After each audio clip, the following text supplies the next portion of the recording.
Sesaat lagi Anda akan menyaksikan Apa Kabar Indonesia Malam, didukung oleh Prenagen.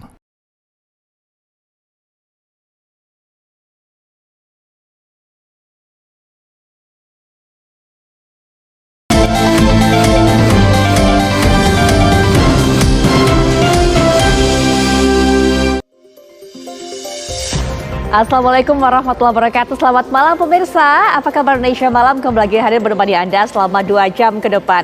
Kalau selama ini kita selalu dengarkan pasangan capres-cawapres nomor urut 2 dan 3 Prabowo Subianto, Gibran Rakabuming Raka dan juga Ganjar Pranowo dan Mahfud MD sama-sama mengklaim akan meneruskan melanjutkan langkah Jokowi. Di mata masyarakat, siapa di antara kedua calon ini yang betul-betul akan konsisten meneruskan pembangunan yang sudah dilakukan dan juga ditorehkan oleh Presiden Jokowi. Tema itu akan menjadi pembahasan kita di malam hari ini di Apa Kabar Indonesia Malam bersama saya Putri Viola. Dan juga pemirsa, selain itu saya Kenana akan mengajak Anda nanti melihat, memantau bagaimana sejumlah titik kondisinya, apalagi ini sudah memasuki musim liburan Natal dan juga Tahun Baru. Selengkapnya di Apa Kabar Indonesia Malam untuk Anda.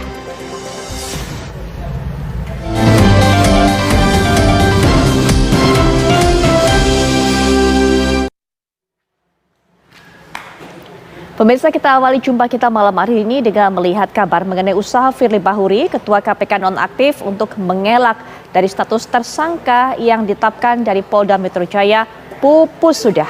Ya, Hakim Pengadilan Negeri Jakarta Selatan menolak gugatan pra-peradilan Ketua KPK nonaktif Firly Bahuri. Dan sebelumnya, Firly Bahuri ditetapkan sebagai tersangka atas dugaan pemerasan terhadap Syahrul Yassin Limpo, mantan Menteri Pertanian. Dan setelah beberapa kali melakukan pemeriksaan, Firly Bahuri melakukan gugatan pra-peradilan. Dalam gugatan pra-peradilan ini, Kapolda Metro Jaya menjadi termohon dan selama sidang pra-peradilan pihak Firly menghadirkan 2 saksi meringankan, yakni Wakil Ketua KPK Alexander Marwata dan seorang staf bernama Agus Kunchara. Tidak hanya itu, Firly juga menghadirkan pakar hukum Yusril Issa Mahendra sebagai saksi ahli. Namun usaha Firly seakan kandas lantaran Hakim Tunggal Imelda Herawati menyebut penetapan status tersangka Firly dalam kasus dugaan pemerasan mantan Mentan Syahrul Yassin Limpo dinilai sah.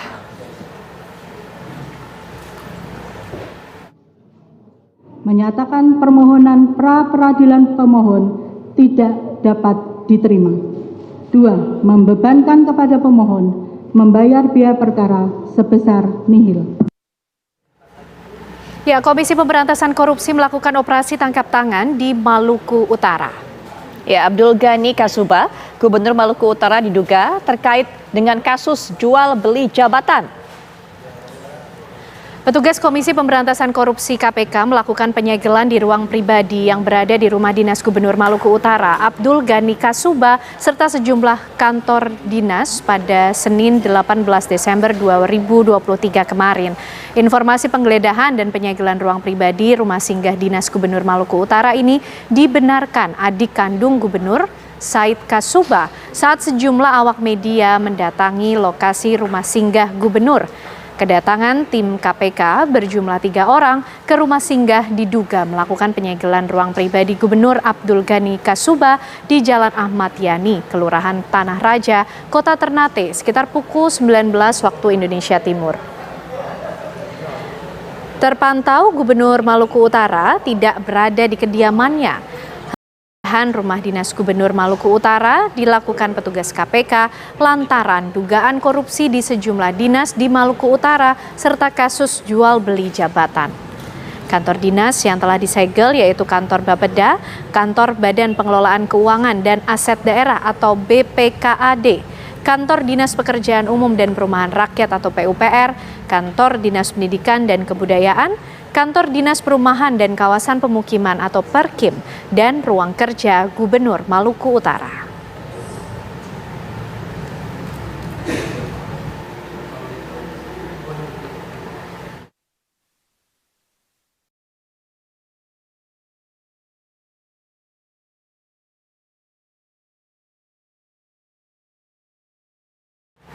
Dan pemirsa, selanjutnya kita akan mendengarkan terlebih dahulu kumandang azan maghrib untuk wilayah DKI Jakarta dan sekitarnya.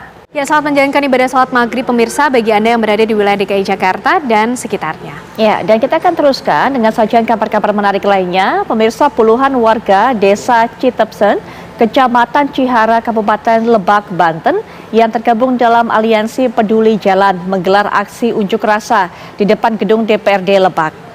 Ya, aksi unjuk rasa tersebut menuntut agar pemerintah Kabupaten Lebak memprioritaskan perbaikan jalan di Desa Citepsen.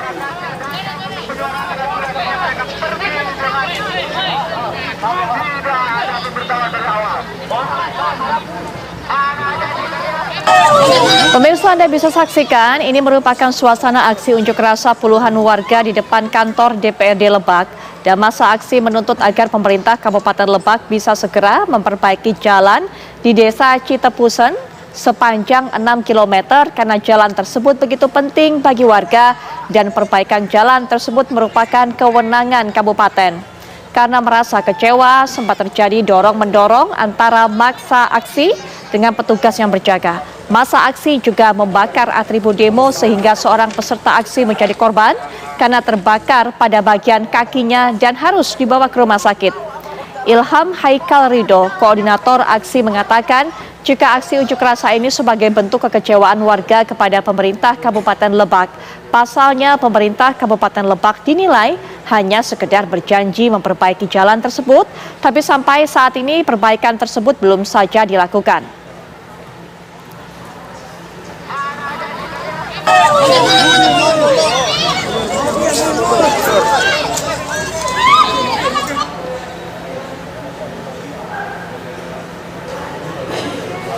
Dua kelompok geng motor terlibat aksi tawuran di ruas Jalan Sultan Agung, Setiabudi, Jakarta Selatan. Ya, tawuran dibekali menggunakan senjata tajam dan petasan ini membuat warga yang ada di sekitar lokasi menjadi resah. Dalam rekaman video amatir warga, dua kelompok geng motor terlibat aksi tawuran di ruas jalan depan Pasar Rumput, Setiabudi, Jakarta Selatan pada dini hari tadi. Para pelaku geng motor yang masih berusia remaja ini saling serang dengan berbagai jenis senjata tajam, batu, dan petasan selama 20 menit. Menurut keterangan warga, kejadian ini sudah 2 hari berturut-turut sejak malam minggu kemarin dari aksi tawuran mereka. Bahkan membuat pedagang, warga, serta pengendara resah. Hingga saat ini, tawuran tersebut belum diketahui penyebab pemicunya. Dengan maraknya aksi tawuran, warga di sekitar lokasi berharap petugas kepolisian lebih gencar melakukan patroli.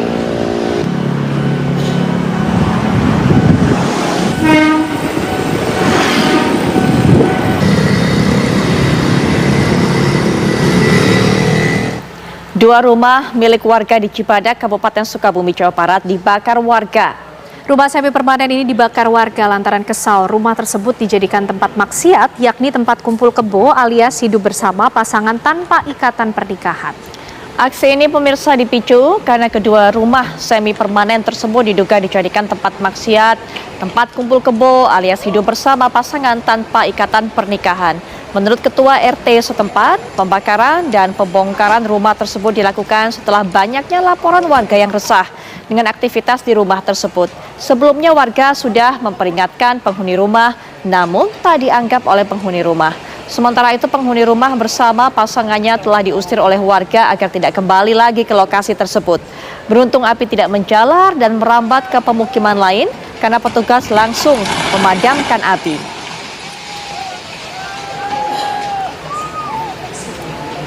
Tempat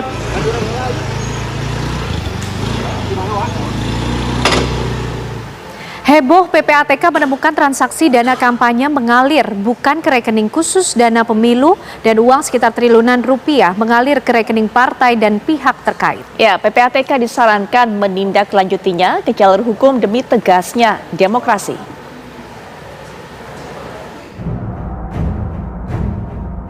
Kurang dari 2 bulan lagi pesta demokrasi pemilihan presiden dan wakil presiden dilaksanakan. Heboh beredar transaksi janggal dana kampanye yang ditemukan oleh Pusat Pelaporan dan Analisis Transaksi dan Keuangan PPATK. Tidak tanggung-tanggung, temuan PPATK itu hingga mencapai 100% lebih dengan nilai di atas 1 triliun rupiah.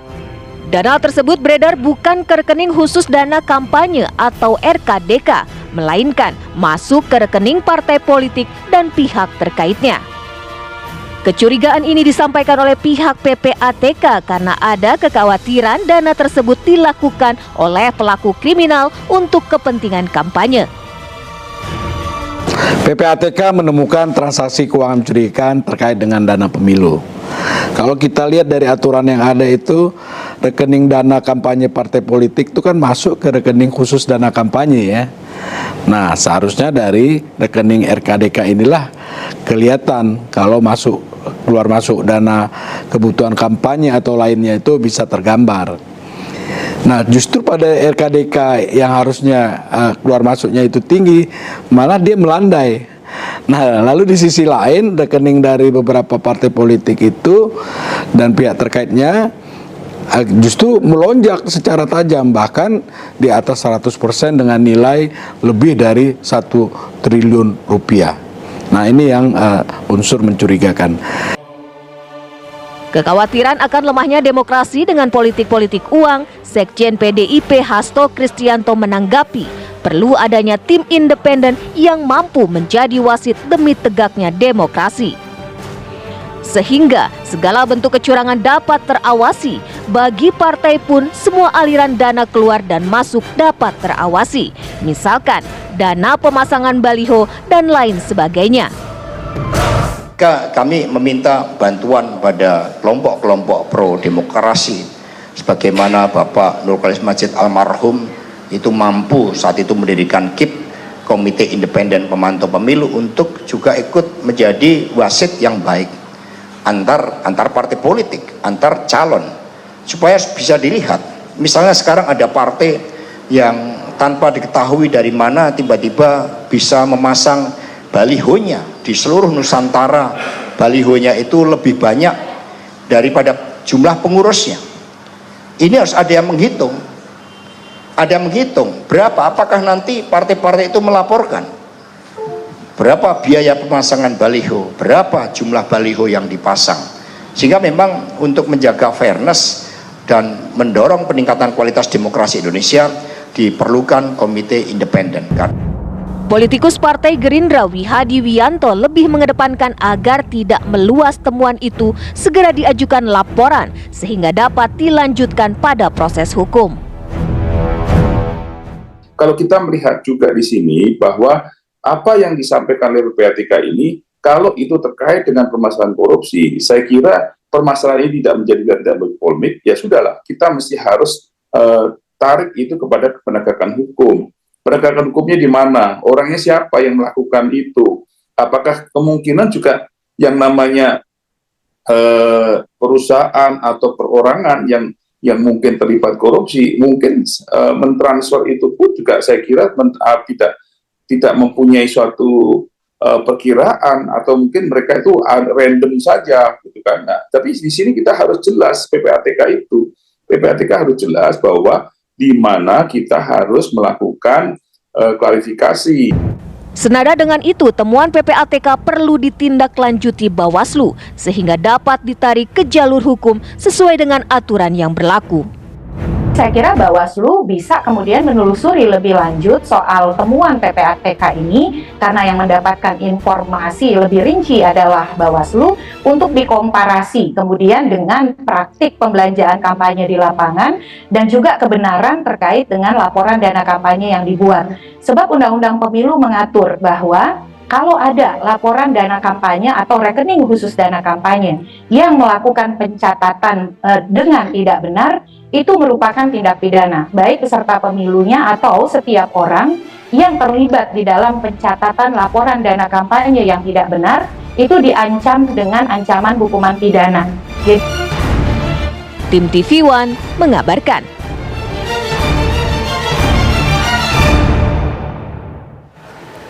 Klaim Capres untuk meneruskan pembangunan Presiden Joko Widodo dinilai ampuh untuk mendongkrak elektabilitas. Dari Capres nomor urut 2 dan 3, siapa yang paling merasakan manfaatnya? Ya, perbincangan selengkapnya akan hadir tentunya untuk Anda pemirsa usai jeda bersama dengan Putri Viola.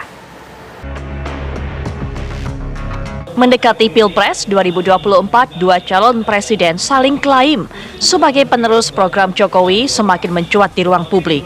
Dua kubu tim sukses calon presiden dan wakil presiden di Pilpres 2024, yakni tim pemenangan nasional TPN Ganjar Mahfud dan tim kampanye nasional TKN Prabowo Gibran, kembali saling klaim sebagai penerus program-program kerja Presiden Jokowi. Calon Presiden nomor urut 2, Prabowo Subianto, menegaskan dirinya merupakan calon presiden yang paling Jokowi. Di hadapan pendukungnya, Prabowo sering memuji Jokowi dan mengaku banyak belajar dari Jokowi. Bahkan keberadaan Gibran Rakabuming Raka yang merupakan putra sulung Jokowi sebagai cawapres Prabowo menjadi nilai plus bagi Prabowo sebagai sosok yang dianggap lebih Jokowi. Sementara itu, kubu calon presiden nomor urut 3, Ganjar Pranowo, berpendapat Ganjarlah sosok yang paling Jokowi, alias Jokowi versi 3.0. Pasangan Ganjar Mahfud akan melanjutkan dan menambahkan hingga memperkuat apa yang sudah dilakukan Presiden Jokowi selama 10 tahun terakhir ini. Ya, masih tingginya approval rating atau tingkat kepuasan publik terhadap Presiden Jokowi, tak sedikit kalangan pemerhati politik yang menilai kondisi ini mempunyai pengaruh besar bagi kubu Capres yang akan bertarung di Pilpres 2024. Lantas, akankah klaim penerus Jokowi mampu mendongkrak elektabilitas para Capres? Lalu dari dua pasangan calon presiden dan wakil presiden, Prabowo Gibran atau Ganjar Mahfud yang layak menjadi penerus program Jokowi? Tim TV One mengabarkan. Dari hasil survei yang belum lama ini keluar menunjukkan bahwa tingkat kepuasan masyarakat terhadap hasil kerja Presiden Joko Widodo saat ini masih terus bertahan. Mereka cukup puas. Sehingga kemudian pasangan Capres-Cawapres nomor urut 2 dan 3 menilai bahwa dengan mengklaim bahwa mereka akan melanjutkan program kerja, mereka akan melanjutkan langkah Presiden Jokowi, ini bisa meningkatkan elektabilitas mereka. Dan di antara dua pasang ini sebenarnya siapa yang konsisten tentunya akan terus meneruskan langkah Presiden Joko Widodo dan siapa yang elektabilitasnya juga akan betul-betul terdongkrak dengan hal ini. Kita akan membahasnya tentunya di perbincangan Apa Kabar Indonesia Malam. Sudah hadir Mas Adi Prayitno selaku pengamat politik menemani saya di studio, akan memberikan pandangannya juga. Assalamualaikum warahmatullahi wabarakatuh. Selamat malam Mas Adi. Waalaikumsalam warahmatullahi wabarakatuh. Baik, selain Mas Adi juga sudah hadir secara daring perwakilan dari masing-masing pasangan Capres nomor 2 dan juga 3. Sudah hadir perwakilan dari TKN Prabowo Gibran yaitu Bang Daniel Ansar Simanjuntak. Assalamualaikum warahmatullahi wabarakatuh. Selamat malam Bang Daniel. Waalaikumsalam warahmatullahi wabarakatuh, Mbak Putri, selamat malam. Baik, dan juga dari TPN Ganjar Mahfud sudah hadir secara daring pula Bang Ciko Hakim. Assalamualaikum warahmatullahi wabarakatuh, selamat malam Bang Ciko. Bang Ciko sepertinya masih di mute, kami belum bisa mendengar suara Bang Ciko.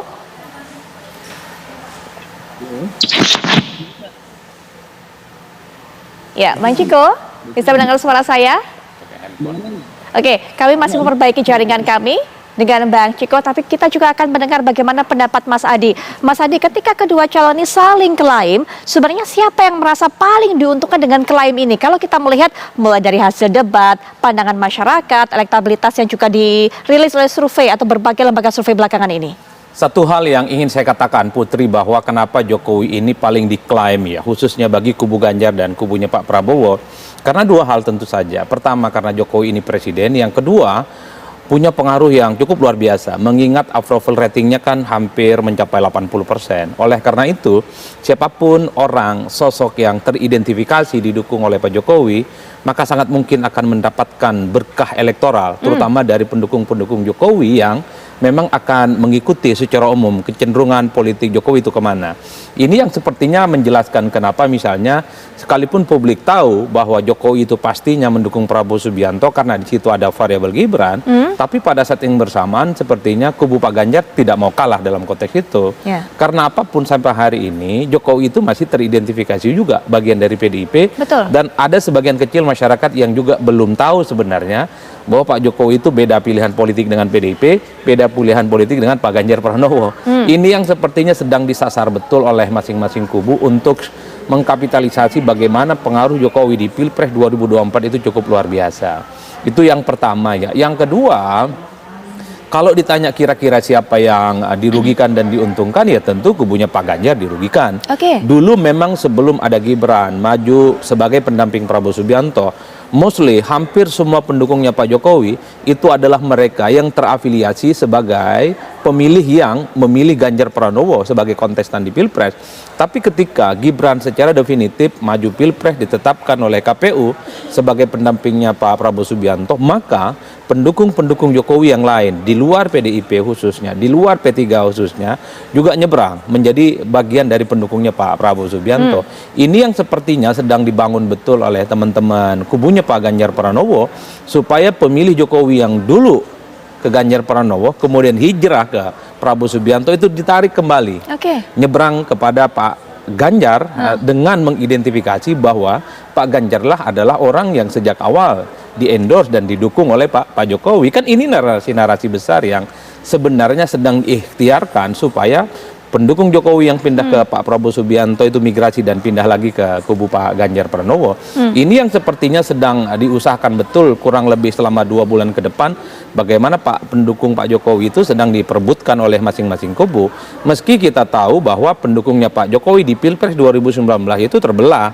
Kalau dari unsur PDIP dan P3 ya tentu mendukung Pak Ganjar Pranowo, tapi dari unsur Golkar misalnya, dari unsur PAN misalnya, itu juga adalah mereka yang teridentifikasi mendukung Pak Prabowo Subianto. Itu tidak bisa dipisahkan. Oleh karena itu berebut paling Jokowi atau mengidentifikasi paling Jokowi antara Ganjar dan Pak Prabowo tentu dalam konteks kepentingan politik elektoral di 2024. Kalau yang kemudian diperebutkan adalah soal siapa yang paling melanjutkan visi misi Pak Jokowi, saya kira tak ada perdebatan apapun. Pak Prabowo dan Ganjar pasti bisa melanjutkan itu.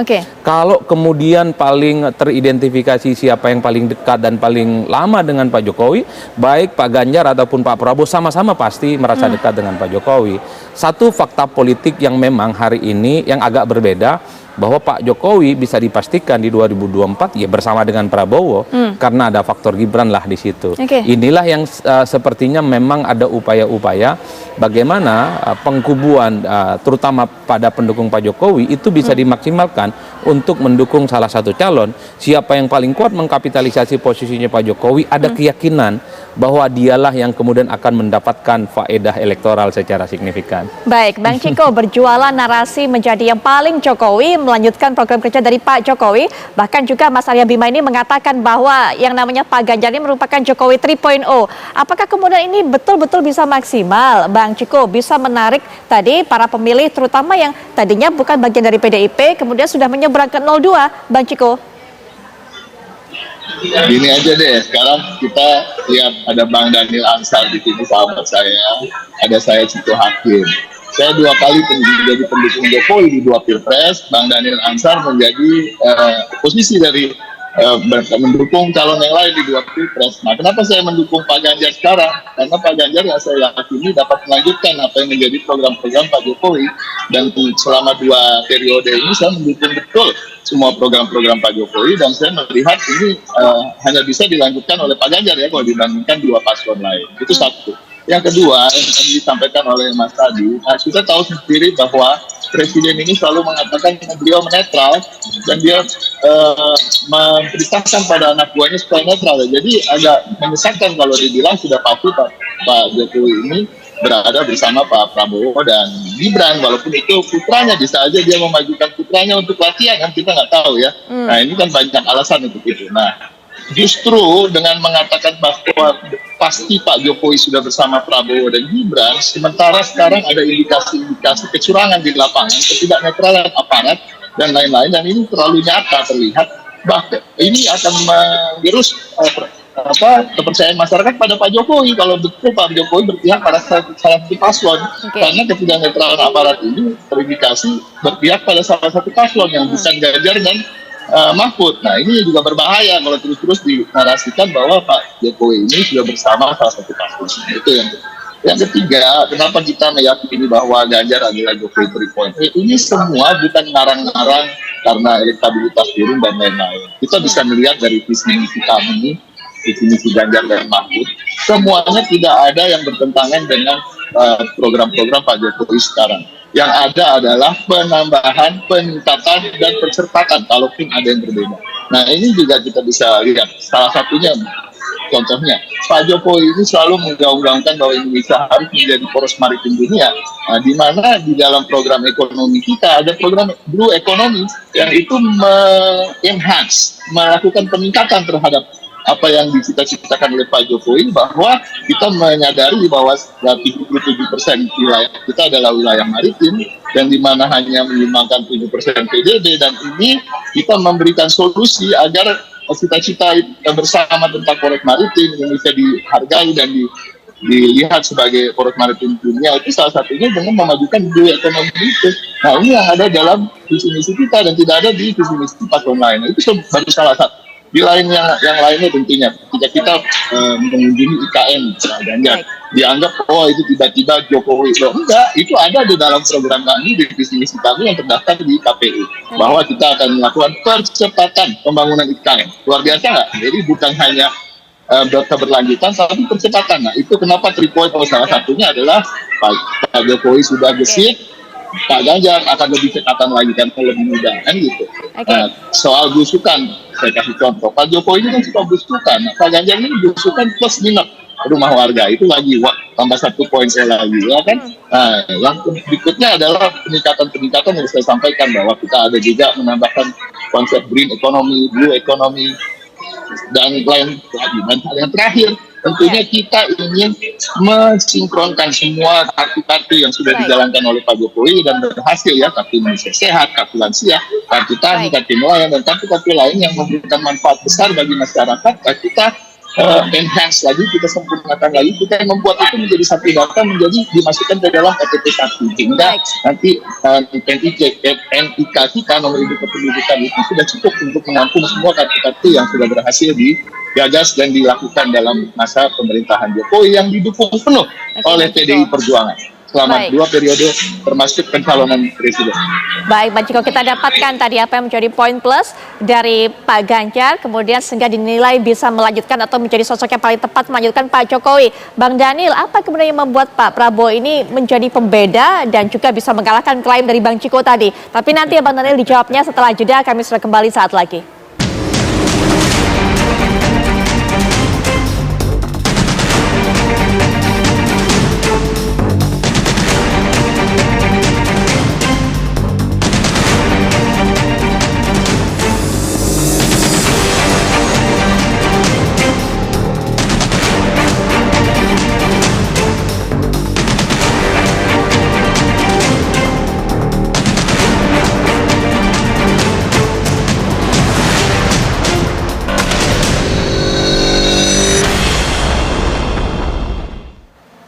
Kita akan kembali lanjutkan perbincangan pemirsa. Bang Daniel, kalau tadi Bang Ciko mengklaim yang paling pas untuk bisa melanjutkan program dari Pak Joko Widodo ya Pak Ganjar. Karena soal visi misi bukan hanya selaras, bukan hanya sejalan, tapi juga ada percepatan di sana. Belum lagi ada program-program kartu-kartu yang juga ini merupakan, kalau kita lihat ini merupakan salah satu program saktinya Pak Jokowi yang juga nanti akan dilanjutkan oleh Pak Ganjar. Sementara dari kubu 02, Bang Daniel, Pak Prabowo, apa yang membuatnya berbeda dan apa yang membuat kubu 02 ini mengklaim juga bahwa Pak Prabowo lah yang paling memang akan meneruskan program kerja dari Pak Jokowi. Bang Daniel, silakan. Mbak Putri, Pak Prabowo sejak awal ketika memutuskan menjadi calon presiden, beliau sampaikan kepada Presiden Jokowi untuk izin maju menjadi capres.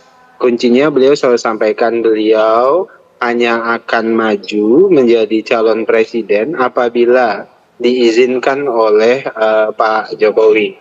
Dan faktanya memang Pak Jokowi mempersilahkan.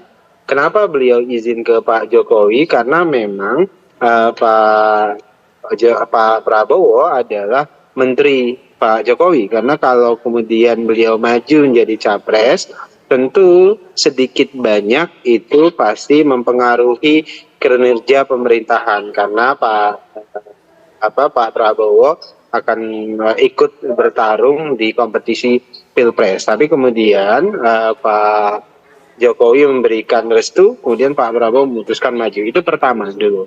Kemudian yang kedua, Pak Prabowo tidak dalam posisi berusaha sama dengan Pak Jokowi, tapi Pak Prabowo menempatkan Pak Jokowi sebagai seorang yang perlu ditiru, perlu dipelajari, perlu diikuti hal-hal yang baik.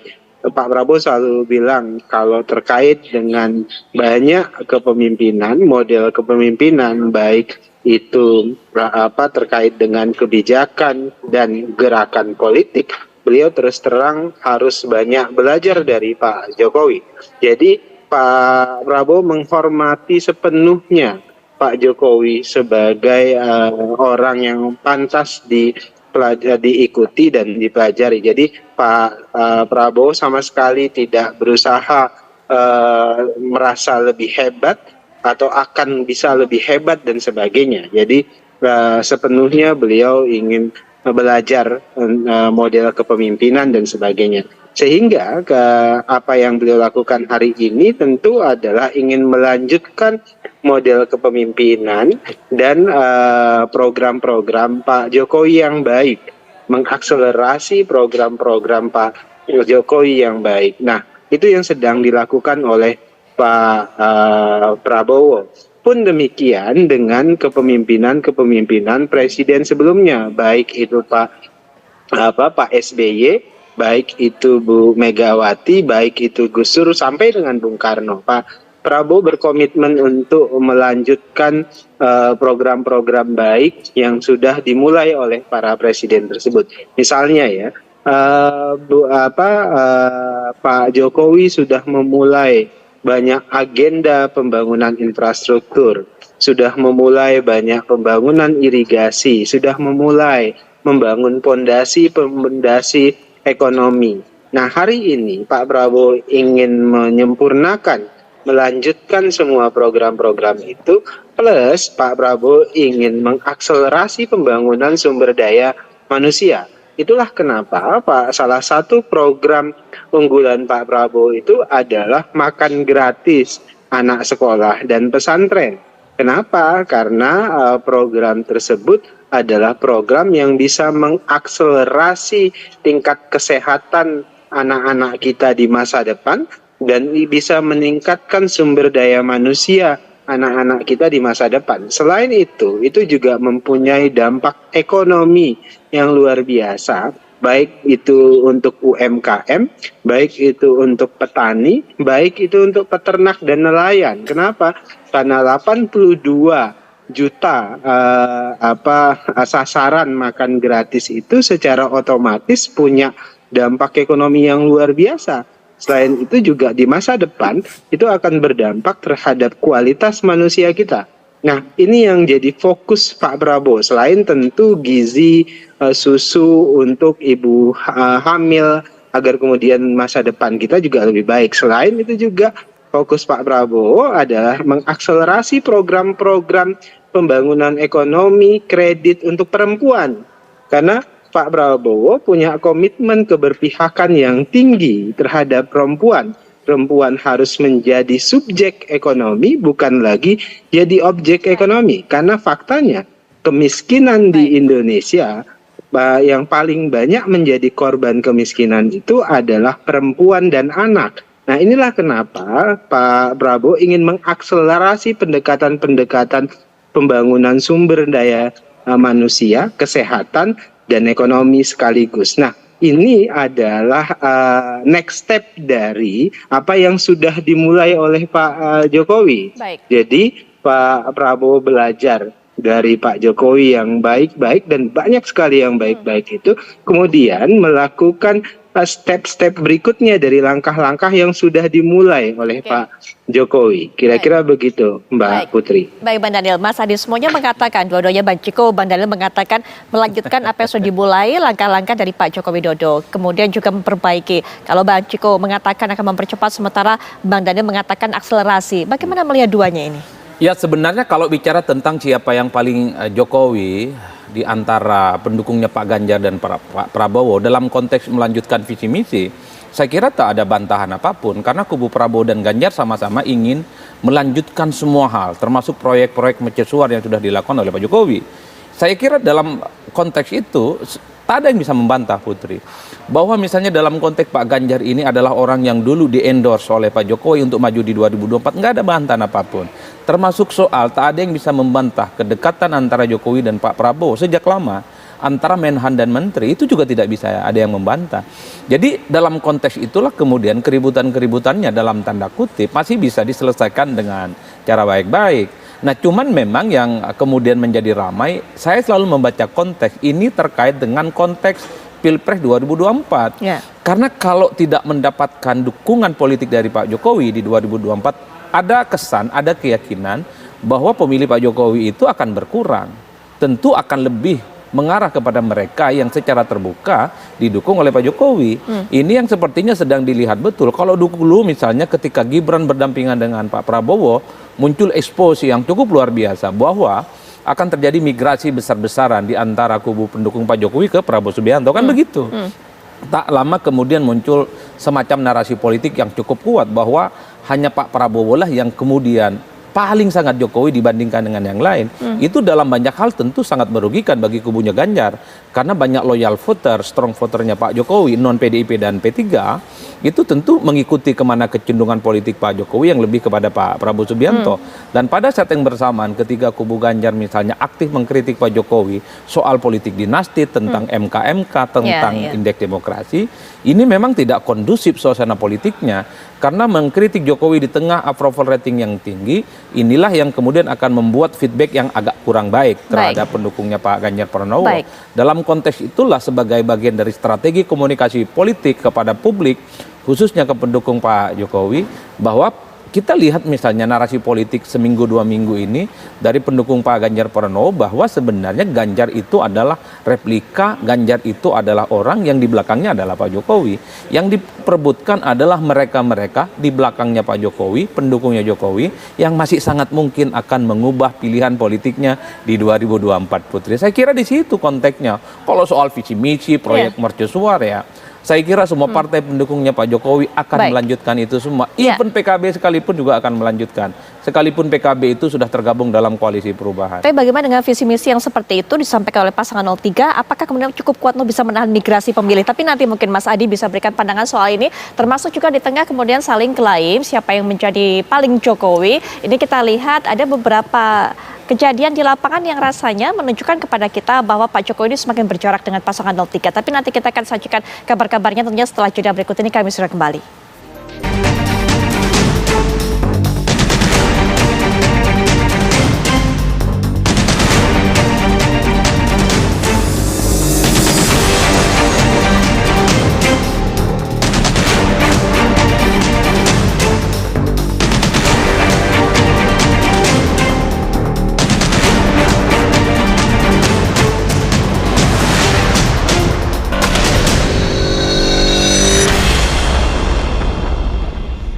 Baik, kembali kita lanjutkan perbincangan Bang Ciko soal visi misi. Memang seperti dijelaskan tadi oleh Mas Adi bahwa memang semuanya akan melanjutkan langkah yang sudah ditorehkan oleh Pak Joko Widodo.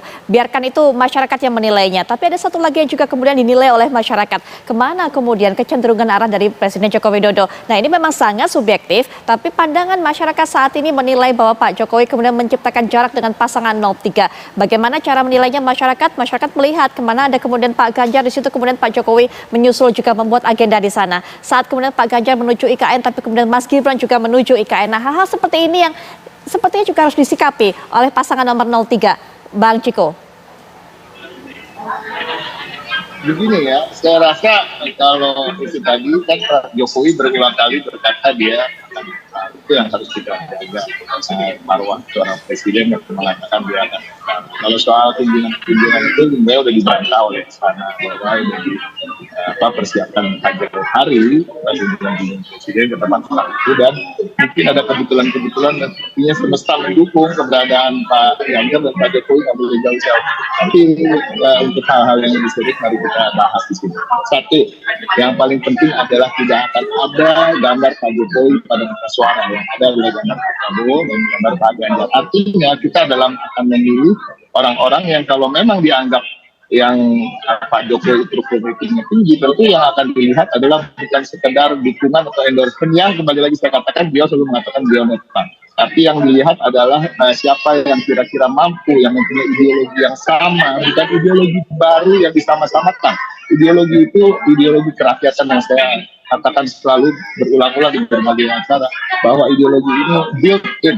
karena mereka terlahir dari keluarga yang sederhana, sama-sama mencapai sukses dengan kerja keras, di usia muda sudah mencari nafkah untuk keluarga, dan mencapai pada titik-titik ini dengan segala perjuangannya, sehingga lebih mengetahui keadaan-keadaan rakyat, kesusahan rakyat, dan bagaimana rakyat yang sulit ini untuk mencapai titik sukses apa yang mereka butuhkan. Nah, ini yang ada di dalam Pak Jokowi dan Pak Ganjar. Ini yang harus diingat oleh masyarakat. Yang kedua, kalau diklaim pendukung Pak Jokowi sudah ke Pak Prabowo, dan Pak Prabowo sendiri mempunyai modal suara 40% di pemilu yang lalu, artinya sekarang udah 90% dong suaranya. Nah kan ini kan nggak terjadi. Kita bicara dari Bang Kompas, let's say, saya tetap mengacu pada walaupun seakan-akan Ganjar Pranowo ini sangat rendah hasil surveinya, tapi di Bang Kompas sendiri aja dikatakan ada 28% yang belum menentukan pilihan, dan dari 100% yang sudah menentukan pilihan sekitar 20 sekian persen bisa bimbang dan masih bisa swing ke pemilih yang lain. Nah, ini artinya apa yang disampaikan tadi itu patah dengan sendirinya bahwa pendukung Pak Jokowi ini sudah pergi ke Pak Prabowo semua. Nah ini kan kalau udah itu kan udah selesai pemilunya sekarang. Nah, ini kan tidak terbukti. Nah ini yang ke depan juga kita ingin sampaikan ke masyarakat tentunya bahwa itu tadi yang akan ada di kertas suara adalah dua orang. Yang satu berulang kali melawan Pak Jokowi dengan visi misi yang totally different. Yang satu lagi 2 kali turut mencalonkan presiden yang mendukung pemerintahan itu sampai hari ini. Ini yang kita harus ingat, dan bagaimana ke depannya silakan aja rakyat memilih. Baik, Bang Daniel, tadi dikatakan oleh Bang Ciko bahwa Pak Ganjar dengan Pak Jokowi ini memiliki ideologi yang sama, bukan ideologi yang baru kemudian disama-samakan. Karena kedua sosok ini baik Pak Ganjar kemudian juga Pak Jokowi ini dinilai sederhana, bekerja keras sehingga kemudian mengetahui kesusahan rakyat. Bagaimana Anda melihat ini juga? Mbak Putri, tadi saya sebutkan di awal, Pak Prabowo tidak dalam posisi menduplikasi sifat karakteristik Pak Jokowi, tapi Pak Prabowo berusaha menghormati ide-ide besar apa yang sudah dilakukan dan akan dilakukan oleh Pak Jokowi. Jadi Pak Prabowo menempatkan Pak Jokowi itu sebagai guru yang harus dihormati, didudukkan pada tempat duduk yang pantas. Maksudnya adalah posisi yang pantas sebagai guru yang harus diikuti dalam konteks kebijakan-kebijakan baiknya. Jadi Pak Prabowo ingin melanjutkan itu. Kemudian yang kedua, Pak Prabowo tentu punya karakteristik dalam hal model pendekatan dan sebagainya. Nah, apa yang dicontohkan Pak Jokowi dan itu efektif tentu kita ikuti dengan model dan kombinasi model kepemimpinan Pak Prabowo untuk menyempurnakannya. Jadi pada prinsipnya terkait dengan ideologi, tentu semua politisi di Indonesia itu punya pendekatan dan kolektivitas pemahaman ideologi yang sama, yaitu Pancasila. Jadi itu adalah ideologi yang sama-sama kita usung. Jadi tentu tidak ada politisi di Indonesia yang tidak berideologi Pancasila. Pak Prabowo adalah seorang patriot dan seorang nasionalis tulen. Beliau adalah mantan tentara. Beliau kemudian Bang Daniel. Baik, Bang Daniel, sepertinya masih ada kendala. Kami mengalami gangguan untuk bisa terhubung kembali dengan Bang Daniel. Tapi juga Mas Adi, kita ingin dengarkan apa yang tadi dikatakan oleh Bang Ciko adalah yang satu ini selalu mendukung. Begitu kan, dari pemilu-pemilu sebelumnya juga selalu mendukung Pak Jokowi. Sementara yang satu adalah berulang kali berlawanan, visi misi berbeda. Nah ini sekarang apakah masyarakat melihat hal seperti ini untuk kemudian menentukan pilihannya? Ya itu tadi Putri, bahwa kalau kita bicara tentang Jokowi sampai hari ini itu masih di PDIP, ya tak ada bantahan karena Jokowi kan belum memutuskan keluar dan belum juga melabuhkan ke partai yang lain. Bahwa per hari ini juga misalnya publik melihat Jokowi, gaya politik, gaya komunikasi dan kerja-kerja politiknya itu mirip dengan Ganjar, itu tak ada bantahan apapun. Jokowi yang suka belusukan, kemudian cukup humble, suka turun ke masyarakat dan terusnya, itu tak ada bantahan. Termasuk Ganjar juga bisa menggaransi bahwa semua hal apa yang dilakukan oleh Pak Jokowi bukan hanya visi misi, tapi proyek-proyek besar, proyek-proyek strategis pastinya akan dilanjutkan oleh Pak Ganjar dan Mahfud, terutama soal IKN dan seterusnya dan seterusnya. Tapi kan yang kemudian bisa dilihat oleh publik, di seberang yang lain, kita tidak bisa menutup mata. Ketika Gibran maju sebagai wakil presiden, mendukung Pak Prabowo Subianto, disitulah kemudian Jokowi yang memiliki gaya komunikasi politik mirip dengan Ganjar, yang masih sama dengan PDIP saat ini warna politiknya, pastinya dibaca oleh publik bahwa semua instrumen, semua kepentingan, termasuk dukungan politik Pak Jokowi, pastinya mengarah kepada Gibran yang berpasangan dengan Prabowo Subianto, tak lagi bersama dengan Ganjar dan PDIP. Kan itu yang sebenarnya ingin di-mapping betul oleh dua kubu ini yang mengklaim paling Pak Jokowi. Oleh karena itu sebenarnya, saya tidak mengatakan bahwa semua pendukung Jokowi itu ke Prabowo Subianto. Secara faktual, didasarkan pada basis-basis survei misalnya, bahwa pendukung Pak Jokowi banyak juga di Pak Ganjar Pranowo, terutama pendukung Jokowi dari kalangan PDIP, terutama juga dari kalangan pendukungnya P3, di situ stay in dan kemudian mendukung secara kuat, secara total Pak Ganjar Pranowo maju di Pilpres. Tapi kan pada saat yang bersamaan pendukung Jokowi di 2019, terutama misalnya dari kalangan Golkar, dari kalangan sebagian PKB, dan terutama juga dari kalangan Partai Amanat Nasional adalah mereka yang saat ini memberikan dukungan politiknya kepada Pak Prabowo Subianto. Jadi pendukung Pak Jokowi itu nggak solid di satu tempat. Bahkan kalau mau jujur, pendukung Pak Jokowi dari unsur PKB, dari unsur Nasdem ada juga yang kemudian mendukung Anies Baswedan, meski persentasenya kecil, karena memang kutub pemilih Jokowi yang nasionalis agak sedikit menjaga jarak komunikasi, terutama basis konstituen mereka dengan basis pemilihnya Anies Baswedan. Oleh karena itu bagi saya, yang dilihat oleh publik satu dari segi narasi, kira-kira siapa yang paling kuat mengidentifikasi dirinya paling Jokowi, yang kedua adalah kerja-kerja politik Pak Jokowi dalam konteks ini seperti relawan atau partai yang menjadi bagian dari timnya Jokowi kan lebih mengarah kepada Pak Prabowo Subianto ketimbang Pak Ganjar Pranowo. Ini yang sepertinya sedang dipertarungkan betul di sisa masa kampanye Pilpres ya menuju 2024, kurang lebih sisanya 2 bulan lagi. Jadi oleh karena itu saya membaca model komunikasi politik yang dibangun oleh kubunya Pak Ganjar supaya pemilih Pak Jokowi non PDIP, non P3 yang terlanjur misalnya memberikan dukungan politik kepada Pak Prabowo, siapa tahu secara perlahan mengubah iman politiknya, pindah lagi mendukung Pak Ganjar Pranowo. Dari siapakah mereka? Mungkin dari unsur Golkar, dari unsur PKB, dari unsur Nasdem ataupun dari unsur PAN. Dulu yang terlanjur memutuskan memilih yang lain dengan model komunikasi paling Jokowi yang dibangun oleh kubu pendukungnya Pak Ganjar, secara perlahan kembali ke rumah besar mereka yaitu PDIP dan Ganjar Pranowo. Namanya juga sedang usaha bagaimana mendapatkan insentif dan faedah elektoral di 2024. Oleh karena itu semua instrumen pastinya sedang dimaksimalkan oleh masing-masing pendukung sebagai bagian dari kepentingan politik di 2024. Saya ingin mengomentari apa yang disampaikan oleh Bang Ciko. Kalau semua pendukung Jokowi yang 55% dulu di Pilpres 2019 itu mendukung Pak Prabowo, tentu hasilnya 90%. Ya, tak ada bantahan apapun. Tapi kan problemnya pendukung Pak Jokowi nggak semuanya ke Prabowo. Dan sebagian kecil pendukungnya Prabowo itu tak semuanya ke Prabowo lagi di 2024. Ada sebagian pendukungnya Pak Prabowo itu yang kemudian lari ke Anies Baswedan. Jadi angka survei per hari ini, kalau kita lihat rata-rata antara 41 sampai 45%, Prabowo Gibran itu kan titik temu. Adalah kombinasi dari pendukung Pak Jokowi yang dulu bersama Ganjar, dan kemudian pendukung loyalnya Pak Prabowo yang sebagian kecilnya juga ada yang ke Pak Anies Baswedan.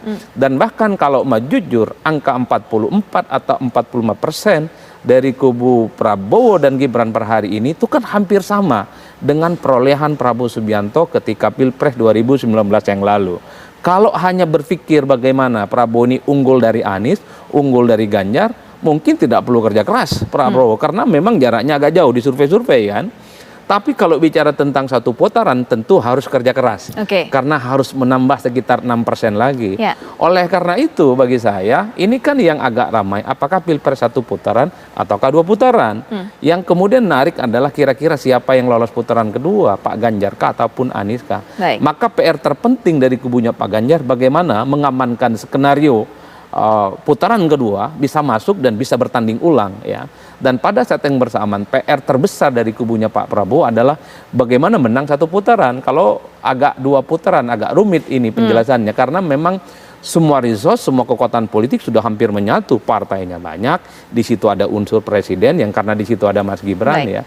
Oleh karena itu memaksimalisasi memenangkan satu pertarungan politik di Pilpres adalah target yang sepertinya sedang dihitung betul oleh kubunya Pak Prabowo Subianto dan Gibran Rakabuming Raka. Baik, Bang Daniel mungkin bisa berikan tanggapan terhadap apa yang disampaikan tadi oleh Mas Adi, dan selain itu juga nanti kita akan minta pandangan dari Bang Ciko, karena ada satu lagi Bang Ciko yang membuat masyarakat ini menilai sepertinya Pak Jokowi ini menjaga jarak semakin jauh dengan pasangan 03. Ada beberapa tugas yang diberikan atau menjadi hak seharusnya atau menjadi kewajiban dari menteri-menteri yang berasal dari PDIP ini kemudian diambil tugasnya. Nanti kita akan bahas lebih lanjut mengenai hal ini setelah jeda. Kami sudah kembali. Kita kembali lanjutkan perbincangan. Bang Ciko menyambung apa yang sudah sempat saya singgung tadi sebelum jeda. Jadi memang ada satu penilaian masyarakat yang membuat masyarakat juga berpikir bahwa Presiden Jokowi ini semakin berjarak dengan pasangan 03. Ini disebutkan bahwa Presiden Jokowi ini kemudian melucuti apa yang menjadi kewenangan atau juga kewajiban dari menteri-menteri yang terafiliasi dengan pasangan calon, pasangan capres-cawapres. Kalau saya sebutkan yang terafiliasi dengan pasangan 03, artinya ini ada satu tugas yang kemudian biasa dilakukan oleh Kementerian Sosial, yaitu membagikan bantuan BLT, sembako, yang sekarang kemudian dialihkan, diberikan, disampaikan kepada masyarakat melalui Badan Pangan. Anda punya penilaian mengenai hal ini, Bang Ciko? Saya rasa kita harus menghormati apa yang menjadi kebijakan dari Presiden Jokowi. Tapi sekali lagi kan saya ingatkan bahwa klaim-klaim bahwa Pak Jokowi itu jauh dari PDIP dan mendukung salah satu paslon itu klaim yang berbahaya di tengah maraknya tindakan-tindakan represif terhadap salah satu pendukung paslon dan juga maraknya indikasi ketidaknetralan aparat dan mendukung salah satu paslon. Nah, ini berbahaya sekali kalau diklaim begitu Pak Prabowo sangat dekat dengan yang mendukung Pak Mas Gibran dan Prabowo, Pak Jokowi maksudnya. Ini kan artinya ketidaknetralan aparat ini atas perintah presiden yang itu bisa diartikan oleh masyarakat dan ini tidak baik lah buat legasi Pak Jokowi. Jadi saya rasa apa yang menjadi kebijakan beliau di kabinet dan apa yang tadi disampaikan untuk melakukan pembagian bansos maupun bantuan ke daerah-daerah melalui Badan Pangan, saya rasa kita hormati aja, itulah menjadi bagian dari kebijakan beliau. Mungkin beliau akan memberikan tugas yang lebih berat atau lebih menyibukkan lagi buat di Mensos, ya kita lihat aja nanti. Tapi kembali lagi, klaim-klaim bahwa Pak Jokowi berada di belakang salah satu paslon ini berbahaya di tengah maraknya indikasi kecurangan-kecurangan dan ketidaknetralan aparat di lapangan. Karena ini ketika masyarakat menilai ini adalah perbuatan 1-2 oknum atau Kapolri Listio Sigit Prabowo misalnya, tapi kan sekarang akhirnya bisa mengarah kepada itu perintah dari Presiden Jokowi. Nah ini juga berbahaya sekali untuk legasi Pak Jokowi menghadapi pemilu 2024 ini. Oke, baik Bang Ciko. Terakhir mungkin saya hanya bisa berikan kesempatan kepada Bang Daniel dan juga Mas Adi untuk bisa berikan closing statement ataupun juga penutup singkat. Bang Daniel silakan. Yang jelas Pak Prabowo dalam posisi tentu menghormati Pak Jokowi sepenuhnya, terlepas apakah Pak Prabowo dan apakah Pak Jokowi mendukung siapa atau siapa begitu. Yang jelas kami menghormati apapun keberpihakan politik beliau, tapi Pak Prabowo akan terus melanjutkan semua legasi atau warisan baik yang sudah dimulai oleh Pak Jokowi, dan itu adalah komitmen utama dan pertama Pak Prabowo pada saat ini, Pak. Terima kasih. Baik, terakhir Mas Adi. Ya, saya kira memang untuk Pilpres 2024 variabel Jokowi tetaplah menjadi suatu hal yang penting, mengingat tingkat kepercayaan publik, tingkat kepuasan publik terhadap kinerja Jokowi itu kan di atas rata-rata, kurang lebih sekitar 75%. Ada keyakinan siapapun yang didukung Jokowi relatifly akan mendapatkan endorsement dan dukungan politik, terutama dari loyalis dan pendukung Pak Jokowi. Tapi in the end of the day-nya bagi saya, bahwa kerja-kerja politik ya door to door mendatangi masyarakat secara langsung adalah kerja-kerja politik yang sebenarnya masih sangat mungkin untuk mengubah perilaku politik masyarakat secara umum. Karena kalau kita tanya kepada para pemilih di bawah, kira-kira model kampanye seperti apa yang paling disukai oleh pemilih terhadap calon presiden adalah mereka semua menjawab bahwa calon presiden dan calon wakil presiden yang sering bertemu dengan masyarakat secara langsung, sering bersilaturahmi, kemudian menyelami kehidupan mereka yang agak rumit sampai hari ini adalah itu yang kemudian akan menjadi preferensi dan pilihan politik secara nyata. Kerja, meyakinkan publik, turun langsung adalah kunci bagaimana meningkatkan elektabilitas. Karena kalau kita hitung, paslon nomor 1, 2, dan 3 ada sekitar kurang lebih sekitar 15% dari para pendukung 3 calon ini yang masih sangat mungkin akan mengubah perilaku dan pilihan politik mereka di 2024. Baik. Jadi di sisa pertarungan 2 bulan ke depan menuju 14 Februari apapun masih sangat mungkin bisa terjadi di kemudian hari, termasuk soal turun naiknya angka elektabilitas di berbagai survei itu. Baik, Mas Adi terima kasih, dan juga para narasumber lainnya yang bergabung secara daring. Bang Ciko terima kasih, Bang Daniel terima kasih sudah terlibat dalam perbincangan ini. Kita akan terus tunggu sebenarnya apa yang menjadi klaim dari masing-masing capres, cawapres ini, dan kita lihat ini juga bisa menjadi salah satu referensi untuk Anda sebelum menentukan pilihan pada 14 Februari 2024 mendatang. Kami kabarkan, Anda putuskan. Setelah jeda, Ana akan memberikan informasi menarik lainnya untuk Anda. Pemirsa, kalau tadi sudah dibahas yang cukup menegangkan soal Pilpres 2024, nah sesaat lagi saya akan ajak Anda pemirsa untuk sejenak bersantai melihat bagaimana kondisi jelang libur Natal dan juga Tahun Baru yang nampaknya warga ini sudah antusias untuk menghabiskan waktu bersama dengan keluarga. Sesaat lagi usai jeda. Ya, Anda masih menyaksikan Apa Kabar Indonesia Malam. Pemirsa, warga Kelurahan Mersi, Kecamatan Purwokerto Timur, Kabupaten Banyumas, Jawa Tengah mendadak heboh. Pasalnya di lingkungan mereka ditemukan seorang bayi dalam keadaan masih hidup di dalam boks kertas. Diduga bayi sengaja dibuang oleh sejoli yang sempat dipergoki warga kabur dari lokasi dengan sepeda motor matic. Bayi mungil laki-laki dengan berat 2,3 kg, panjang 46 cm, masih hidup ditemukan tergeletak di pinggir jalan depan rumah warga dekat panti asuhan di Kelurahan Mersi, Kecamatan Purwokerto Timur, Kabupaten Banyumas, Jawa Tengah. Bayi di dalam kardus dibalut kain warna hitam, kini dirawat di Rumah Sakit Margono, Purwokerto dalam kondisi sehat. Menurut keterangan warga, saat itu anak-anak di sekitar lokasi sedang bermain, tiba-tiba datang 2 orang, laki-laki dan perempuan menggunakan helm dan bermasker berboncengan motor membawa kardus. Kemudian meletakkan kardus tersebut di pinggir jalan depan rumah warga yang berdekatan dengan panti asuhan. Anak-anak yang merupakan warga sekitar kemudian menjadi penasaran. Setelah didekati, ternyata di dalam kardus tersebut ada bayi mungil dibalut kain hitam. Warga melapor ke Mapolsek Purwokerto Timur, dan karena warga khawatir tentang kondisi bayi, kemudian cepat-cepat dibawa ke Rumah Sakit Margono, Purwokerto guna mendapatkan perawatan medis. Dinginan itulah,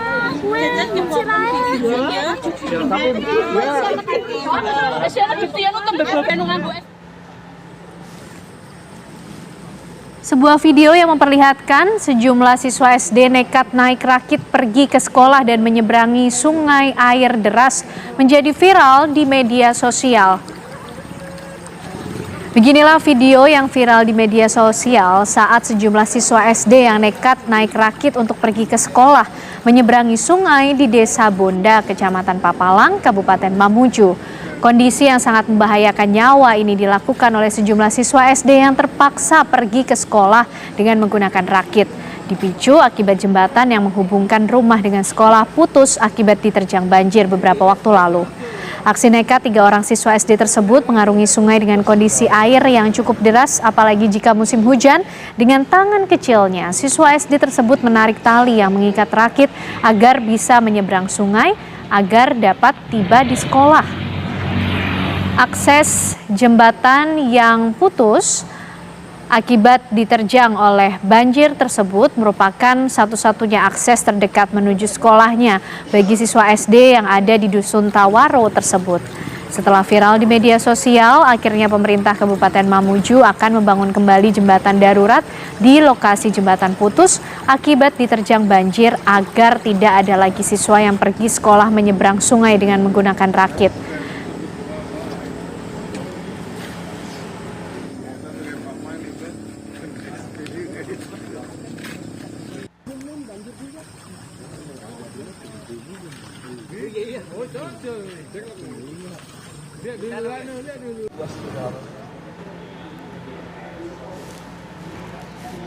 Video penampakan angin puting beliung di perairan Bulukumba, Sulawesi Selatan menjadi viral di media sosial. Angin puting beliung diperkirakan dengan tinggi kurang lebih 10 meter bergerak menjauh dari pemukiman warga. Dalam rekaman video yang terekam, ini terlihat angin puting beliung bergerak menjauh dari pemukiman warga menuju ke lepas pantai Marumasa. Di lokasi ini terdapat sejumlah nelayan yang sedang melaut. Dalam rekaman video, angin puting beliung bergerak sekitar kurang lebih 5 menit. Momen ini direkam oleh sejumlah warga yang berada di bibir pantai Marumasa serta pantai Sego di Kabupaten Bulukumba, pemirsa. Dan video yang Anda saksikan saat ini di layar kaca Anda, pemirsa, merupakan angin puting beliung yang terjadi di Bulukumba. Terlihat pusaran angin ini jelas dari permukaan air hingga ke awan yang cukup tebal dan gelap di lokasi. Angin puting beliung ini juga menimbulkan kerusakan pada sejumlah rumah warga. Warga pun berupaya dan juga berusaha untuk membersihkan kerusakan yang diakibatkan oleh angin puting beliung tersebut.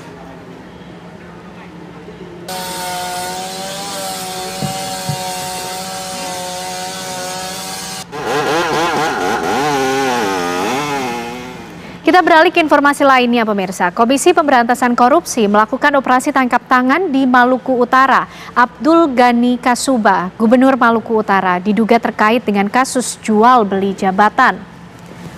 Petugas KPK melakukan penyegelan di ruang pribadi yang berada di rumah dinas Gubernur Maluku Utara, Abdul Ghani Kasuba, serta sejumlah kantor dinas pada Senin 18 Desember 2023 kemarin. Informasi penggeledahan dan penyegelan ruang pribadi rumah singgah dinas Gubernur Maluku Utara ini dibenarkan oleh adik kandung Gubernur, Said Kasuba, saat sejumlah awak media mendatangi lokasi rumah singgah Gubernur.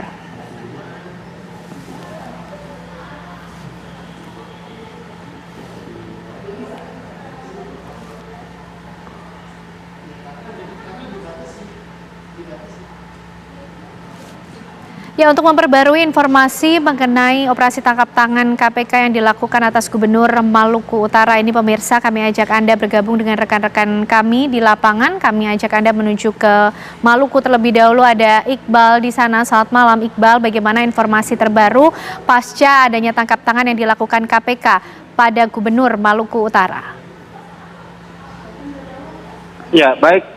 Selamat malam Ken Ane dan juga pemirsa, bahwa dapat kami laporkan bahwa situasi saat ini dapat kami kabarkan bahwa saat ini saya melaporkan tepatnya di rumah transit Gubernur Provinsi Maluku Utara yang berada di Kelurahan Takoma, Kota Ternate, Maluku Utara.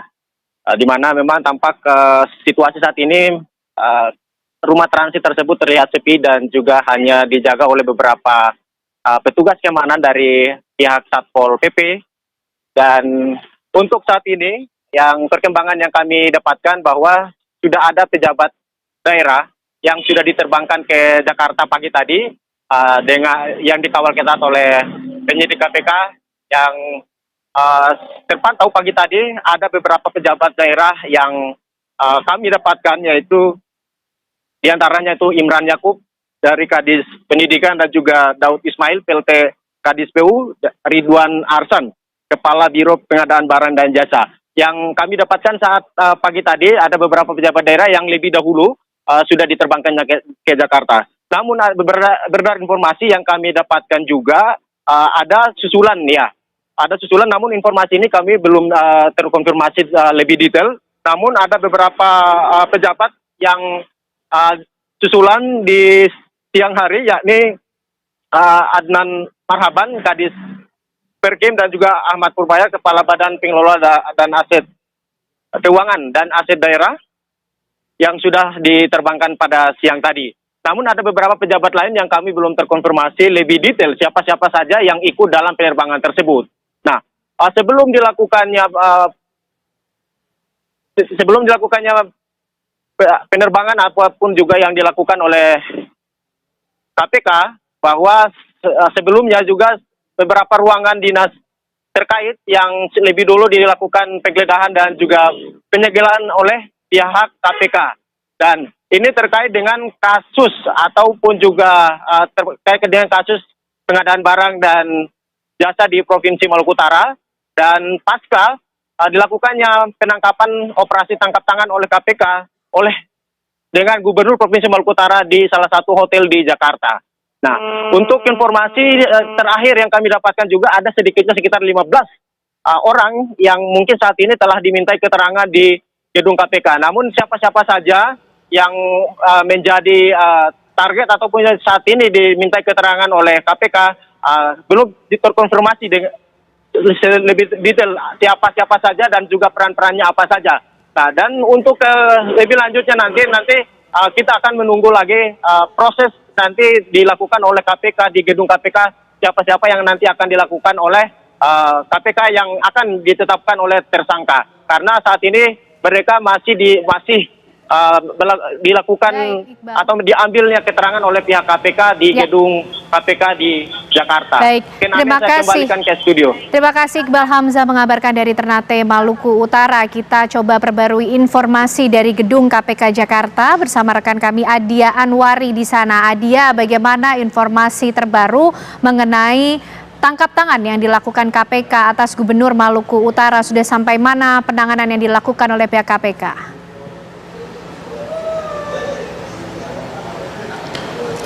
Baik, selamat malam untuk pemirsa TV One. Untuk saat ini, pengembangan kasus dari penangkapan atau OTT dilakukan oleh tim KPK, tepatnya kemarin hari Senin 18 Desember 2023, Gubernur Maluku Utara Abdul Ghani Kasuba ini diinformasikan ditangkap di salah satu hotel yang ada di kawasan Jakarta Selatan. Tidak hanya dilakukan penangkapan di Jakarta, namun juga ada sejumlah pejabat yang namanya masuk ke dalam daftar penangkapan begitu oleh KPK. 15 ini kemudian juga ada beberapa nama yang ditangkap di Ternate, Maluku Utara. Selain itu juga memang ada 3 pejabat dan 1 staf yang telah melakukan penerbangan dari Ternate menuju ke Jakarta sejak pagi tadi. Menurut informasi, tadi pagi kurang lebih pada pukul 7, pejabat-pejabat tersebut telah tiba di Bandara Sultan Babulah Ternate menuju ke Jakarta melalui penerbangan menggunakan maskapai Garuda dan nomor penerbangan GA649. Kurang lebih ini seharusnya pada pukul 1 siang ketiga pejabat dan 1 staf tersebut seharusnya sudah berada di Jakarta untuk melanjutkan pemeriksaannya. Hingga saat ini memang belum ada konfirmasi mengenai apakah ada konferensi pers malam ini atau tidak, namun dipastikan telah atau sedang masih dilakukannya penyidikan di gedung Merah Putih KPK. Sementara demikian, saya kembalikan ke Anda di studio. Baik, terima kasih Adia Anwari mengabarkan dari gedung KPK Jakarta. Sebelumnya Iqbal Hamzah dari Ternate, Maluku Utara. Ya pemirsa, usai jeda kami akan kembali hadir untuk Anda dengan informasi dari kondisi terkini jelang libur Natal dan juga Tahun Baru. Usai jeda. Masih bersama kami di Apa Kabar Indonesia Malam. Pemirsa, jelang liburan Natal dan Tahun Baru, pemudik mulai memadati terminal, pelabuhan, serta bandara.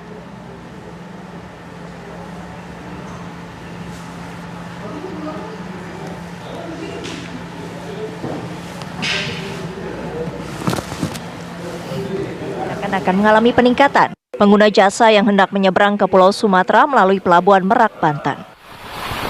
Pihak ASDP Indonesia Ferry Cabang Merak akan mengoperasikan sebanyak 7 dermaga yang terdiri dari 1 dermaga eksekutif dan 6 dermaga reguler. Untuk mengantisipasi terjadinya lonjakan kendaraan para penumpang di kantong parkir pelabuhan, PT ASDP Indonesia Ferry Cabang Merak juga turut menyiapkan sebanyak 63 unit kapal besar yang siap dioperasikan. General Manager PT ASDP Indonesia Ferry Cabang Merak Soeharto mengatakan untuk para calon penumpang yang ingin menggunakan jasa kapal feri di Pelabuhan Merak diimbau untuk membeli tiket jauh-jauh hari dan juga telah membuka buffer zone atau area penjualan tiket kapal di luar pelabuhan yang berlokasi di rest area kilometer 43 dan rest area kilometer 68.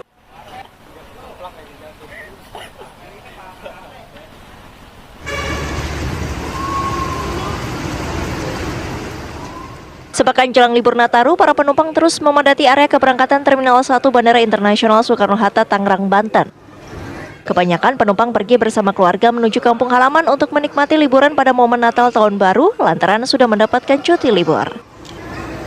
Dwi Ananda Wicaksana, Eksekutif General Manager Pengelola Bandara Suta mengatakan, pergerakan penumpang hari ini mencapai 130.000 orang melalui Bandara Internasional Soekarno-Hatta. Trafik tertinggi telah terjadi sejak Jumat pekan lalu dengan destinasi tujuan favorit Denpasar, Kuala Namu, dan Makassar. Nantinya pergerakan akan diprediksi meningkat 3 hari menjelang Natal di tanggal 22 dan 29 Desember 2023. Kepadatan penduduk jelang libur Natal dan Tahun Baru mulai terlihat di Terminal Induk Kota Bekasi, Jawa Barat. Pemudik memadati jalur jurusan Sumatera dan sekitarnya. Kenaikan harga tiket sekitar 10% seakan tak menjadi persoalan. Robin, pengendali operasi Terminal Induk Bekasi menyebut dari catatan Dinas Perhubungan Kota Bekasi, lonjakan pemudik libur Nataru diprediksi terjadi pada tanggal 22 Desember hingga 23 Desember atau hari Jumat dan Sabtu esok. Dari Pelabuhan Merak, Bandara Soekarno-Hatta, Banten, serta Bekasi, Jawa Barat, tim TV One mengabarkan.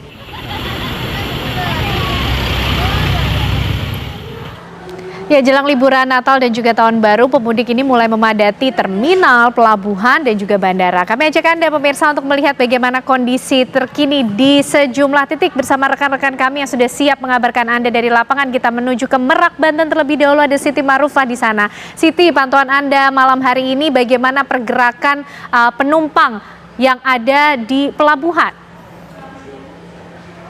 Ya, karena malam ini memang masih belum kelihatan ada peningkatan, tetapi perkirakan memang nanti sekitar jam 10 akan terjadi kepadatan. Tapi juga malam kemarin peningkatan sudah mulai terjadi sejak dari kemarin, tetapi memang kalau yang akan menyeberang biasanya memang memilih malam karena merasa sampai ke Sumateranya pagi dan jadi lebih aman.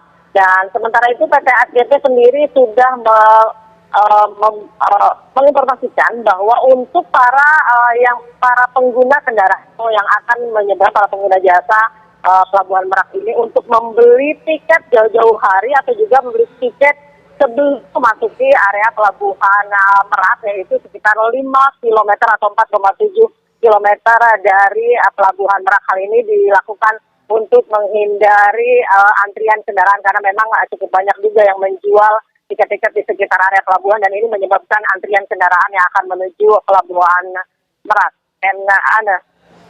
Baik, itu tadi dari Pelabuhan Merak, Banten, belum begitu ramai di sana, tapi bagaimana kondisinya di Cikampek? Kita akan coba cek bersama rekan kami Agung Prasetyo di sana. Agung, apakah sudah mulai ada kepadatan lalu lintas yang melewati jalur Cikampek?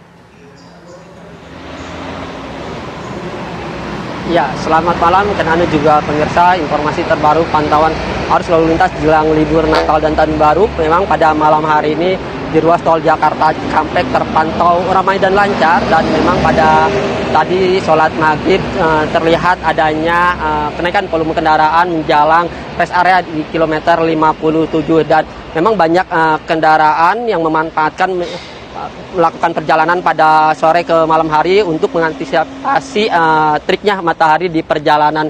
Selain itu juga di ruas tol Jakarta Cikampek, tepatnya di gerbang tol Cikampek Utama, memang pada malam hari ini tidak terlihat adanya kepadatan ataupun kemacetan kendaraan, dan untuk mengantisipasi kepadatan antrian kendaraan menuju ke arah Jawa, pihak pengelola tol membuka 7 gardu utama ditambah dengan 8 gardu satelit. Memang sejauh ini di ruas tol Jakarta Cikampek di sejumlah titik belum terlihat adanya lonjakan kendaraan secara signifikan, tetapi ada titik-titik yang rawan kepadatan ataupun kemacetan, di mana nantinya volume kendaraan yang menuju ke arah timur ini mengalami peningkatan seperti di kilometer 48 yang merupakan titik pertemuan antara tol layang MBZ dengan tol Jakarta Cikampek.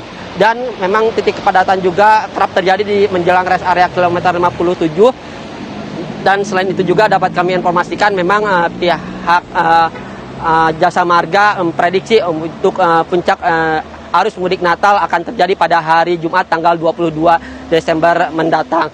Dan dapat kami informasikan memang untuk mengantisipasi kepadatan pada lonjakan arus mudik Natal nanti, pihak Korlantas dan Kementerian Perhubungan serta Direktur Jenderal Bina Marga akan melakukan pembatasan kendaraan angkutan barang, di mana nantinya kendaraan angkutan barang akan dibatasi melintasi di ruas tol Jakarta Cikampek pada tanggal 22 Desember pukul 00 sampai tanggal 24 Desember pukul 24. Juga akan diberlakukan kontraflow, di mana kontraflow ini akan diberlakukan di titik-titik yang nantinya jika terjadi kepadatan ataupun kemacetan di ruas tol Jakarta Cikampek. Ken, kembalikan ke Anda di studio. Baik, terima kasih Agung Prasetyo dari Cikampek. Kita bergeser lagi ke Stasiun Senen Jakarta bersama Syahda Yustiza di sana. Syahda, malam hari ini sudahkah juga terlihat lonjakan penumpang yang akan bergerak memanfaatkan liburan di Stasiun Senen Jakarta? Baik, selamat malam Ken, Ane, dan juga pemirsa. Menjelang libur Natal dan juga Tahun Baru, pantauan arus mudik di tempat saya mengabarkan saat ini, tepatnya di Stasiun Pasar Senen, malam ini terpantau relatif ramai penumpang yang memang bergerak menuju kota tujuan mereka masing-masing. Dan untuk kereta api daerah operasional 1 Jakarta itu sendiri, dalam rangka libur Nataru, rencananya akan mengoptimalkan jumlah rangkaian kereta sekaligus keberangkatan bagi para pengguna kereta api jarak jauh. Dan juga Kenana serta pemirsa, tiket kereta api jarak jauh ini untuk keberangkatan pada masa libur Natal 2023 dan juga Tahun Baru 2024 pertanggal 21 Desember hingga 7 Januari ini masih cukup tersedia. Bahkan berdasarkan keterangan dari manajer Humas Kereta Api Daerah Operasional 1 Jakarta yakni Ikvan menyebutkan masih tersedia sebanyak 400.000 tiket bagi para penumpang yang memang hendak menuju ke daerah masing-masing untuk menyambut libur Nataru. Nah, selain itu juga berdasarkan informasi yang bisa kami sampaikan, ini memang diprediksi bahwasannya ada tanggal-tanggal yang menjadi pilihan favorit bagi para penumpang yang ingin berangkat, yakni ada di tanggal 21, 22, 23, 24, serta 29. Di mana pada tanggal-tanggal tersebut ini tingkat okupansi volume penumpang kereta api daerah operasional 1 Jakarta tepatnya bisa mencapai 67% hingga 97%. Bahkan berdasarkan laporan indeks penjualan tiket, nantinya puncak tertinggi arus mudik libur Nataru ini akan terjadi di tanggal 23 Desember, di mana pada tanggal tersebut indeks penumpang ini bisa mencapai 97%. Sementara demikian kembali ke studio Kenana. Baik, terima kasih Syahda Yustiza mengabarkan dari Stasiun Senen Jakarta. Kita bergeser lagi ke Bandara Soekarno-Hatta Tangerang. Ada Zinedine Duhan di sana. Duhan, kalau dari penumpang yang menggunakan pesawat terbang, bagaimana? Sudahkah ada terlihat lonjakan jumlah penumpang di sana? Ya, selamat malam Ken dan juga pemirsa. Hingga saat ini memang traffic di Bandara Soekarno-Hatta ini terus meningkat, tepatnya sejak minggu kemarin. Tepatnya memang pada hari ini sebanyak 133.191 orang tercatat ini akan berpergian. Ini baik akan dimulai dari Bandara Soekarno-Hatta menuju ke bandara-bandara lain maupun dari bandara lain menuju ke Bandara Internasional Soekarno-Hatta, di mana dari 133.191 orang ini dibagi ke dalam 1.018 penerbangan, yang mana memang ini yang terpadat adalah titik tempat saya berdiri sekarang. Ini merupakan Terminal 3 Soekarno-Hatta dengan 492 penerbangan. Lalu di Terminal 2 ini ada 330 dan di Terminal 1 ada 179 penerbangan. Dan ini juga memang sejauh ini destinasi-destinasi favorit Ken dan juga pemirsa ini masih dipegang oleh Denpasar, lalu Kuala Namu, Medan, dan juga Makassar. Nah, ini juga memang sepekan menuju libur Natal dan Tahun Baru ini diambil oleh sebagian orang untuk pergi lebih awal untuk mengunjungi sanak saudara maupun keluarga, tentunya untuk merayakan Natal dan Tahun Baru 2023. Untuk sementara itu, Ken. Baik, terima kasih rekan-rekan semua, informasinya lengkap, udara, laut dan juga udara ini jelang libur Natal dan juga Tahun Baru. Selamat kembali bertugas teman-teman semuanya. Dan pemirsa, informasi tadi sekaligus menutup kebersamaan kita. Putri Viola di Apa Kabar Indonesia malam hari ini. Betul sekali Ken, dan juga setelah ini Anda bisa menyaksikan catatan demokrasi. Kami akan kembali juga menemani Anda esok malam pukul 18 waktu Indonesia Barat. Akhir kata saya Putri Viola. Dan saya Ken Ana serta teman-teman yang bertugas pamit. Terima kasih, selamat malam. Sampai jumpa.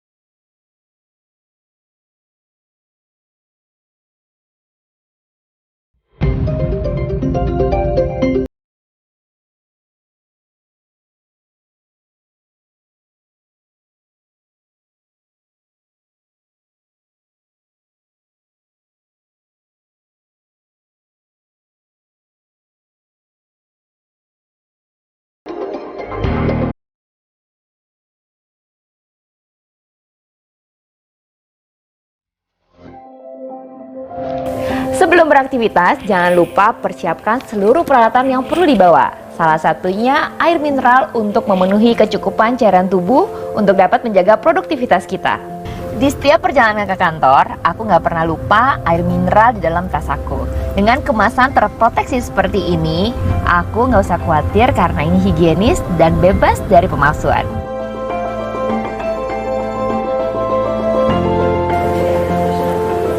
Le mineral dilengkapi dengan 3 proteksi berlapis, segel di kemasan tutupnya, ring pengaman, dan botol yang keras sebelum dibuka.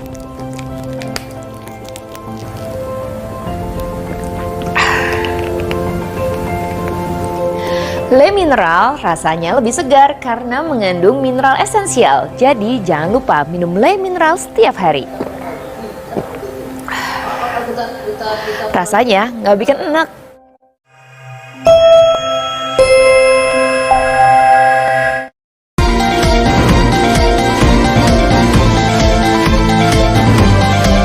Baru saja menyaksikan Apa Kabar Indonesia Malam, didukung oleh Morinaga Mori Grow.